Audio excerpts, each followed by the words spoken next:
नमस्कार प्रिय विद्यार्थियों, YouTube चैनल के इस वीडियो में आप सभी का स्वागत है। मैं के Sharma, lecturer electronics from government polytechnic college Ajmer. इस वीडियो में आज हम जो टॉपिक पढ़ेंगे वो आपके इलेक्ट्रॉनिक्स 305 कोड एवं इलेक्ट्रिकल में 301 कोड पावर इलेक्ट्रॉनिक सब्जेक्ट्स के यूनिट नंबर 1 का टॉपिक है। इलेक्ट्रॉनिक डिवाइस है यूजेटी यानी यूनी जंक्शन ट्रांजिस्टर।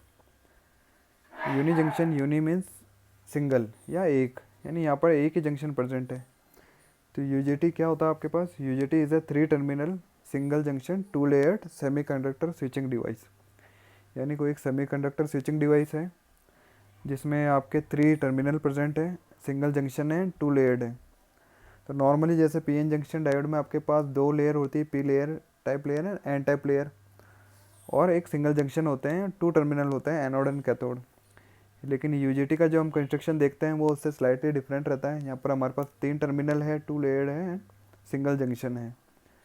तो 2 लेयर्ड हम कंस्ट्रक्शन इसका किस तरह से करते हैं कि पहले हमने कोई एक एन टाइप सिलिकन स्लैब या सिलिकन बार ली है जहाँ पर एन टाइप की इम्प्योरिटी ऐड की हुई है, और उस एन टाइप के सेमीकंडक्टर बार में हम जस्ट अबाउ साइड, जैसे यहाँ पर 3 टर्मिनल है, B1 B2 एंड एमीटर, तो पी टाइप की जो इम्प्योरिटी है वो डिफ्यूज़ करते हैं, या पी टाइप की जो लेयर है उसको डिफ्यूज़ करते हैं एन टाइप के सेमीकंडक्टर बार में।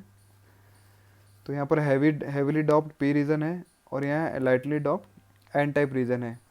यानी सेमीकंडक्टर एक लार्ज साइज का एन टाइप का सेमीकंडक्टर बार है जिसमें हमने एन टाइप की इम्प्योरिटी ऐड की हुई है जिसे हम डोपिंग बोलते हैं, और उसमें हम स्मॉल एक पी साइज का पी या पी टाइप का सेमीकंडक्टर या पी टाइप की जो अशुद्धि है वहाँ पर हम डिफ्यूज़ कर रहे हैं। तो पी लेयर एक स्मॉल पी लेयर हो गई। पी लेयर किसमें? एक एन टाइप की जो लार्ज सेमीकंडक्टर बार है उसमें पी टाइप की लेयर है। टर्मिनल आपका पी से कनेक्टेड है एमीटर, और एमीटर है अबोव साइड है, जैसे आप यहाँ देख सकते हैं एन टाइप का जो सेमीकंडक्टर बार है उसमें थोड़ा ऊपर की साइड में आपका पी टाइप लेयर हमने डिफ्यूज़ करी है। और 2 टर्मिनल है वो एन टाइप की दोनों अपोजिट साइड में है। एक तो साइड में तो आपका टर्मिनल, इसको नाम दिया हमने बेस 1, और सेकंड जो अप साइड में है आपका टर्मिनल उसको नाम दिया हमने बेस 2। तो अमीटर जंक्शन और बेस 2 जंक्शन, B2 जंक्शन, तो अमीटर जंक्शन कहाँ रहेगा? B2 के थोड़ा नियर रहेगा और बेस 1 से थोड़ा उसके स्लाइटली डिस्टेंस रहेगा। और जंक्शन आपके पी और एन टाइप के लेयर यहाँ पर है तो बीच में एक जंक्शन बनेगा, और जंक्शन बनेगा तो एक डिप्लीशन लेयर भी आपके यहाँ पर एग्जिस्ट करेगी जिसे हम स्पेस चार्ज रीजन या डिप्लीशन रीजन बोलते हैं। तो इस टाइप का इसका कंस्ट्रक्शन है। Consist of a lightly doped N type of silicon bar, there is a heavily doped P type of region at one side of n type of bar. The terminal is connected to the p type region is called emitter terminal E, while the other two terminals which are connected to opposite ends of n types called base 1 and base 2. तो ये आपने अभी देखा ही था कि 3 terminal है, base 1 base 2 N type के opposite side में, और थर्ड टर्मिनल है आपका एमीटर जो कि पी टाइप हमने डिफ्यूज़ किया था उससे कनेक्टेड है।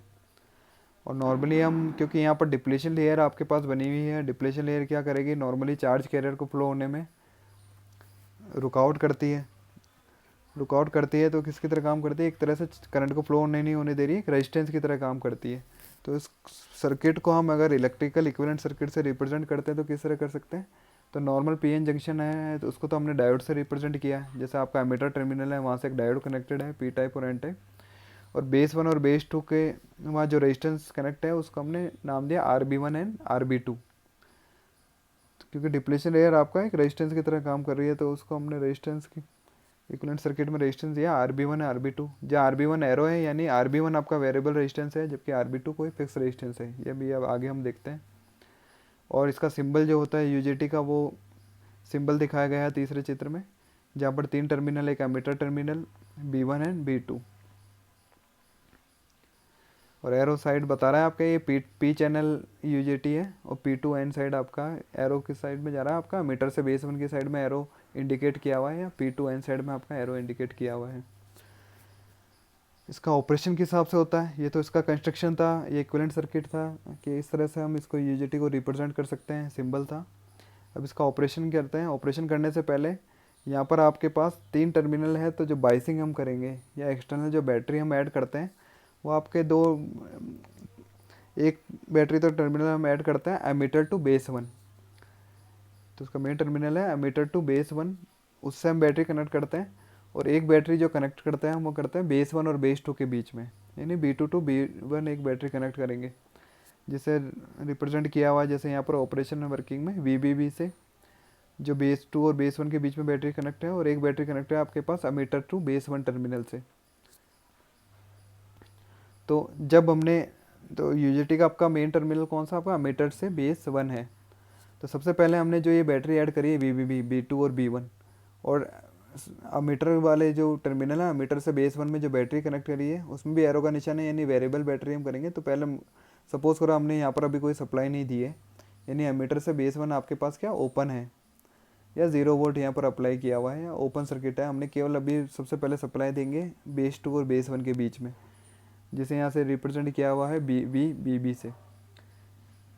तो VBB का प्लस पॉजिटिव टर्मिनल तो कनेक्ट है RB2 से, नेगेटिव है RB1 से। तो ऊपर सर्किट में देखोगे क्योंकि ऑलरेडी यहाँ पर आपके पास बेस 2 है, B2 को हमने पॉजिटिव से कनेक्ट किया हुआ है, यानी एन टाइप आपका किससे कनेक्ट है, प्लस साइन से। और जबकि एमीटर वाला P है वो भी आपका किससे कनेक्ट है, प्लस से है, लेकिन प्लस से हमने क्या कर रखा है, पॉजिटिव बैटरी के पॉजिटिव टर्मिनल से है। लेकिन अभी अगर हम कोई सप्लाई नहीं देते हैं, तो सपोज करो 0 वोल्ट है, तो आपका जो ऊपर RB2 रेजिस्टेंस है या एन से लेकर P साइड है, बेस 2 से लेकर एमीटर, वो जंक्शन आपके पास वहाँ किसका इफेक्ट आएगा, आपके पास रिवर्स बायस का इफेक्ट आएगा। रिवर्स बायस का इफेक्ट आने से क्या होगा, डिप्लीशन लेयर हमेशा एग्जिस्ट करेगी उसकी चौड़ाई। तो यहाँ पर एक रेजिस्टेंस जो RB2 है, तो कोई एक फिक्स रेजिस्टेंस हमेशा यहाँ पर रहेगा, क्योंकि हमने B2 को भी पॉजिटिव सप्लाई दे रखी है, और अगर हम एमीटर में भी पॉजिटिव देते हैं तो यहाँ पर रिवर्स बायस एक इफेक्ट यहाँ पर हमेशा रहेगा। जबकि B1 को हमने नेगेटिव टर्मिनल या ग्राउंड टर्मिनल से कनेक्ट किया हुआ है, और अमीटर टर्मिनल को अगर बैटरी के पॉजिटिव टर्मिनल से कनेक्ट करते हैं, तो अमीटर पॉजिटिव है, B1 नेगेटिव है, यानी उस लोअर साइड में जो P2N है वहाँ पर जो डिप्लीशन लेयर है वहाँ पर किसका इफेक्ट जा रहा है, आपके पास फॉरवर्ड बायस इफेक्ट जाएगा। फॉरवर्ड बायस इफेक्ट जाएगा तो डिप्लीशन लेयर क्या होगी, धीरे धीरे ख़त्म हो जाएगी, वैनिश होगी। एक पर्टिकुलर वोल्टेज के बाद डिप्लीशन लेयर कम होते होते वैनिश हो जाएगी। यानी इसका मतलब है जो रेजिस्टेंस हमने RB1 शो किया हुआ है अमीटर से बेस 1 के बीच में, वो रेजिस्टेंस की वैल्यू भी क्या होगी आपके पास, धीरे धीरे डिक्रीज होती रहेगी। और एक समय ऐसा आएगा जब रेजिस्टेंस क्या हो जाएगा, डिप्लीशन लेयर जैसे वैनिश होती है तो बहुत जीरो या कुछ ओम में ही बच जाएगी। तो रेजिस्टेंस RB1 वेरी करेगा, इस वजह से हमने को रिप्रेजेंट किया RB1 वेरिएबल रेजिस्टेंस से इसको रिप्रेजेंट किया हुआ है। तो वर्किंग में क्या, हम वापस वर्किंग में आते हैं। तो वर्किंग में सबसे पहले हमने इसको बेस टर्मिनल 2 और बेस 1 को बैटरी से कनेक्ट किया हुआ है VBB से। और अमीटर सर्किट में अमीटर से बेस 1 में अभी सपोज करो आपने स्टार्टिंग में कोई सप्लाई नहीं दी हुई है, ये सर्किट ओपन है, तो करंट की वैल्यू भी क्या होगी, IE 0 होगी। यानी आपके पास सर्किट अभी कौन सा बाकी है, VBB RB2 और RB1, केवल यही एक सर्किट पाथ बन रहा है। अब VBB भी दो रेजिस्टेंस है आपके पास, तो दोनों में जो वोल्टेज है वो डिवाइड होगा। तो RB1 के अक्रॉस वोल्टेज हम किस तरह से मेज़र करेंगे, RB1 अपॉन टोटल रेजिस्टेंस, मतलब RB1 plus RB2 into VBB।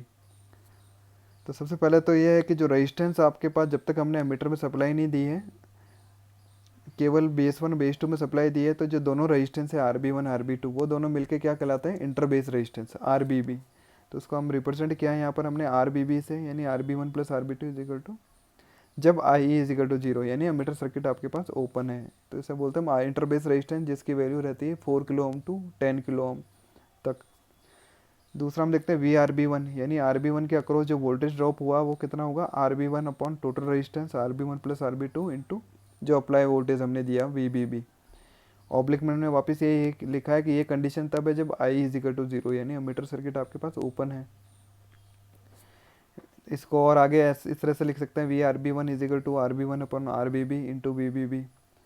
और RB1 अपॉन RBB को एक टर्म्स है जिसे हम बोलते हैं ईटा, या intrinsic stand of ratio, UGT का इंट्रिंसिक स्टैंड ऑफ रेशियो भी बोलते हैं, जो उसकी वैल्यू रहती है कि जब तक हमने एमीटर पे सप्लाई नहीं दिया, यानी करंट की वैल्यू IE करंट की वैल्यू एमीटर करंट की वैल्यू जब 0 है, या एमीटर सर्किट जब ओपन है, तब जो ये रेजिस्टेंस है RB1 अपन जो टोटल रेजिस्टेंस है RBB, उसके रेशियो को यहाँ हम बोलते हैं इंट्रिंसिक स्टैंड ऑफ रेशियो, जिसकी वैल्यू राइट बिटवीन करती है 0.5 टू 0.8। तो इसको ईटा से शो किया हुआ है। अब हम इसकी वर्किंग देखते हैं कि अब ये तो आपका बेसिक ये हो गया जब हमने एमीटर से लेकर सप्लाई नहीं किया। अब हमने सप्लाई जोड़ दिया है, एमीटर से लेकर बेस 1 के बीच में सप्लाई जोड़ दिया। अब इसको बढ़ाना हमने स्टार्ट कर दिया, 0 वोल्ट से 1 वोल्ट 2 वोल्ट इस तरह से बढ़ाना स्टार्ट कर दिया। तो यहाँ पर किस तरह होगा कि केस फर्स्ट है, जब इसकी वैल्यू यहाँ पर जैसे सर्किट में देखिए आपको एक रिप्रेजेंट किया हुआ है डायोड के ऊपर वी डी मतलब डायोड वोल्टेज, यानी डायोड का फॉरवर्ड वोल्टेज। इसका मतलब जैसे हमने डायोड में पढ़ा था पीएन जंक्शन डायोड में कि फॉरवर्ड वोल्टेज होने के बाद भी जब तक डिप्लीशन एरिया पूरी तरह से वैनिश नहीं होती, ये एक कट इन वोल्टेज पढ़ा होगा आपने, जो जर्मेनियम के लिए तो होता है 0.3, सिलिकॉन के लिए होता है 0.7, तब तक उसमें करंट फ्लो नहीं होती है। और एक बार कट इन वोल्टेज बढ़ने के बाद आप में करंट की वैल्यू इंक्रीज होती है। तो वो कट इन वोल्टेज क्या कराता है आपका डायोड वोल्टेज, यानी फॉरवर्ड वोल्टेज होने के बाद भी कम से कम इतना वोल्टेज होना चाहिए, उसके बाद आपका डायोड क्या करेगा, कंडक्शन स्टार्ट करेगा। तो उसको हम वी से रिप्रेजेंट किया हुआ है। तो जब तक आपके एमीटर वोल्टेज की वैल्यू वी की वैल्यू, क्योंकि यहाँ पर हम वी से ई से एमीटर से लेकर बेस 1 अगर टर्मिनल के बीच में देखते हैं तो आपके पास एक डायोड ही है, पीएन डायोड, और वैल्यू वी की वैल्यू जब तक लेस देन है ईटा वी बी बी और प्लस वी डी। क्योंकि यहाँ पर देखिए आपके पास जो वोल्टेज ड्रॉप है वी बी बी, जो हमने बेस 1 से लेकर बेस 2 के बीच में जो सप्लाई दिया हुआ है वी बी बी, उसका कुछ वोल्टेज ड्रॉप आपके पास आर बी 1 में हुआ है, जिसकी वैल्यू हमने यहाँ पर निकाली है अभी eta of V B B. तो आपके पास जो डायोड है, डायोड का जो एन टर्मिनल है, एन टर्मिनल किससे कनेक्टेड है आपके पास, eta of V B B plus से। तो जब तक वी जो सप्लाई वोल्टेज हम दे रहे हैं वी ई, तो पी साइड में इसका पॉजिटिव टर्मिनल कनेक्ट है, उसकी वैल्यू जब तक eta of V B B plus V D जो डायोड वोल्टेज है उससे अगर कम रहती है, यानी तब तक आपके पास ये डायोड कंडक्ट नहीं होता है। और जब वैल्यू उससे ज़्यादा होती है तभी हमारे पास डायोड क्या होगा, पीएन जंक्शन डायोड कंडक्ट होना शुरू करेगा या ऑन होगा।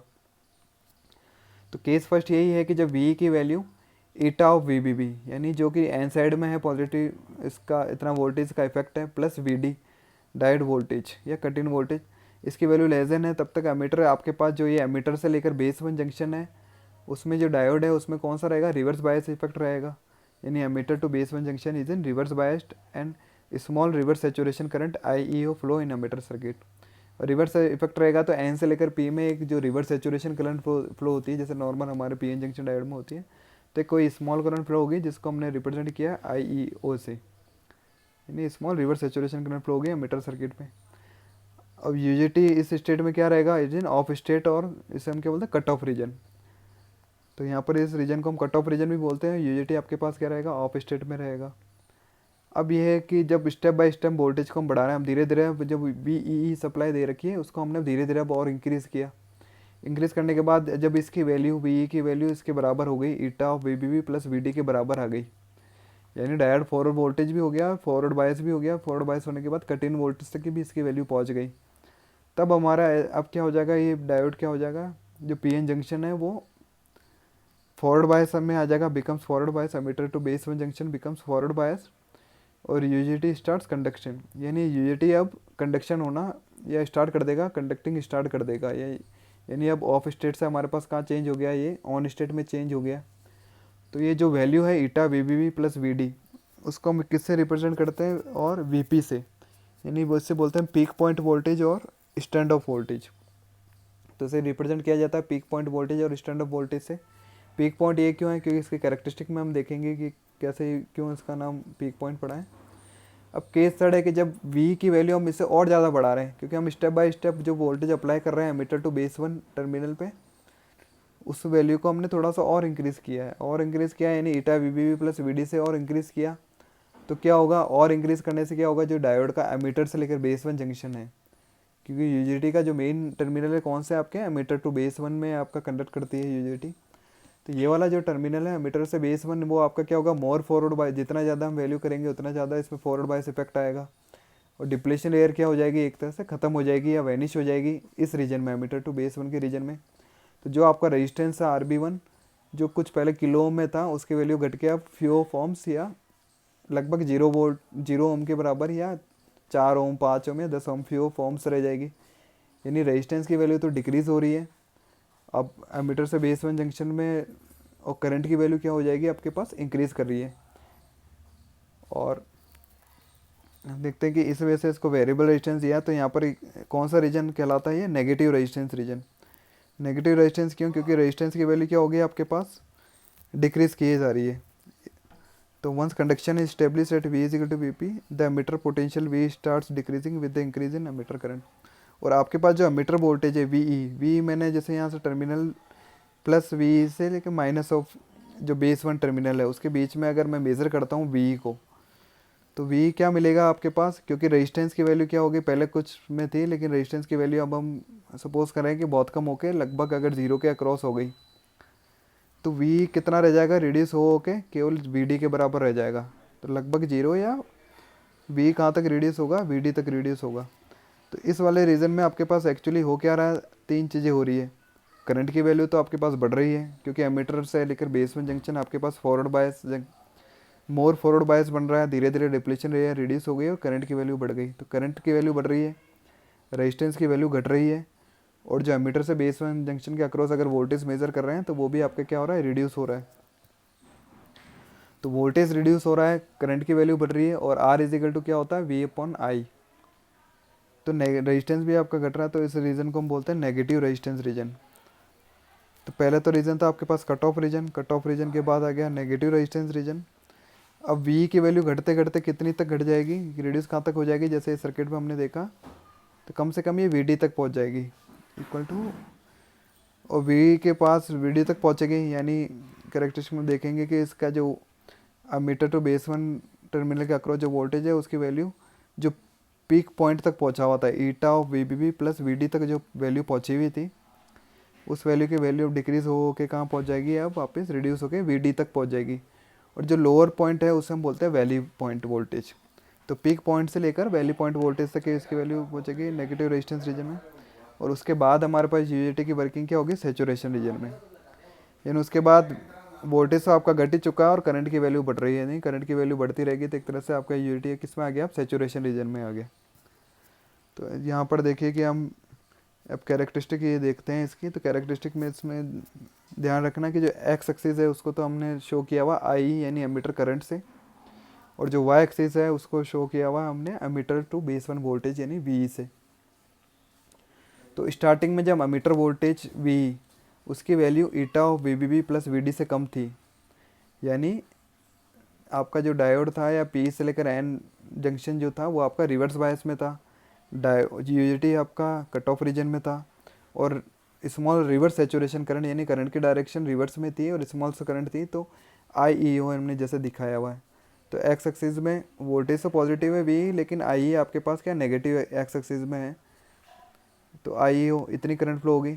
अब जैसे जैसे हम एमीटर करंट की वैल्यू की बढ़ाए जा रहे हैं, वी वोल्टेज को बढ़ाए, एमीटर वोल्टेज को बढ़ाए जा रहे हैं, तो करंट की जो आई वैल्यू जो रिवर्स सेचुरेशन हो रही थी धीरे धीरे रिड्यूस होकर जीरो तक पहुंचेगी, जीरो से फिर धीरे धीरे बढ़ना शुरू हो गया, और एक पॉइंट पहुंचा यहाँ पर वी की वैल्यू जब पहुंचेगी पीक पॉइंट वोल्टेज यानी eta of V B B plus V D तक जब इसकी वैल्यू पहुंची, अब यूजेटी हमारे पास क्या हो गया, ऑफ से लेकर ऑन हो गया। ऑन होते ही क्या हुआ कि वोल्टेज उसके अक्रॉस वोल्टेज था, एमीटर टू बेस वन के अक्रॉस वोल्टेज था, वो तो रिड्यूस होना शुरू हो गया और करंट की वैल्यू बढ़ती रही। तो एक्स एक्सिस में करंट तो बढ़ता रहेगा और वोल्टेज की वैल्यू वापस जो वीपी से रिड्यूस होती होती कहाँ तक हो जाएगी, आपके पास वीडी तक आ जाएगी, और वीडी को हम क्या बोलते हैं, वैली पॉइंट वोल्टेज यहाँ पर। तो वैली पॉइंट वोल्टेज से हो जाएगा, उससे नीचे रिड्यूस नहीं होगा, तो वोल्टेज से रिड्यूस हो गया और करंट की वैल्यू अभी भी बढ़ रही है, तो आगे थोड़ा सा और करंट की वैल्यू इंक्रीज़ होती रहेगी। तो लास्ट वाला रीजन है आपके पास सेचुरेशन रीजन। तो यहाँ पर तीन रीजन है, cut off region, negative resistance region and saturation region. और आफ्टर वैली पॉइंट के बाद क्या होता है, नॉर्मल हमारा यूजेटी किसकी तरह बिहेव करता है, conventional forward PN junction diode की तरह हमारे पास यूजेटी बिहेव करेगा। तो beyond valley point UJT operates as a conventional forward PN junction diode. तो यूजेटी की वर्किंग इस तरह से हो गई हमारे पास कि तीन रीजन हो गए आपके पास, कट ऑफ हो गया, नेगेटिव हो गया और सेचुरेशन रीजन आ गया। तो ये तीन तो थ्री टर्मिनल डिवाइस है आपके पास, थ्री टर्मिनल के कारण ही इसको हमने ट्रांजिस्टर नाम दिया है। जैसे ट्रांजिस्टर भी आपके पास होता है एमीटर बेस कलेक्टर, तो यहाँ पर केवल एमीटर है और दो बेस है आपके पास। और RB2 क्या रहेगा, क्योंकि B2 से लेकर एमीटर वन टर्मिनल में हमेशा B2 भी पॉजिटिव हमने सप्लाई दे रखी है और एमीटर को भी पॉजिटिव सप्लाई दे रखा है। तो B2 से जो एमीटर वाला जंक्शन है वो हमेशा क्या रहेगा, उसमें रिवर्स बायस इफेक्ट ही रहेगा, यानी कुछ रेजिस्टेंस यहाँ पर स्टेबलिश ही रहेगा हमेशा RB2, वो कम नहीं होगा। और पी टाइप को हमने डिफ्यूज़ किया, एकदम अप साइड में डिफ्यूज़ करेंगे, तो हमारा जो यूनिटी का मेन टर्मिनल कौन से हो गया हमारे पास, एमीटर टू बेस वन, यानी कंडक्शन कहाँ से करेगा, एमीटर से लेकर बेस वन तक कंडक्ट करता है। तो इस तरह से एक बार यूनिटी की पूरी वर्किंग है, वर्किंग होने के बाद 3 रीजन है, इसकी वैल्यू है। और ये कहाँ काम आता है यूनिटी, इसका रिलैक्सेशन ऑसिलेटर में, इसका सर्किट का एप्लीकेशन है रिलैक्सेशन ऑसिलेटर, तो हम नेक्स्ट वीडियो में आप पढ़ेंगे। Thank you.